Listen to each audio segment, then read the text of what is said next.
आता जो व्हिडिओ तुम्ही पाहताय तो आहे नंदुरबार मधला आरोग्य व्यवस्थेचे धिंदवडे काढणारा। या दृश्यांमध्ये बांबूच्या झोळीतून रुग्णाला उपचारांसाठी न्यावं लागतंय आणि त्यासाठी करावी लागते जंगलातून 15 किलोमीटरची पायपीट।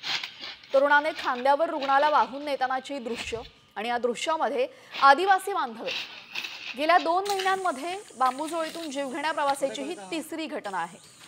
त्यामुळे सरकार आदिवासी बांधवांच्या जीवाशी खेळ करतंय का असा सवाल या निमित्तानं उपस्थित होतोय।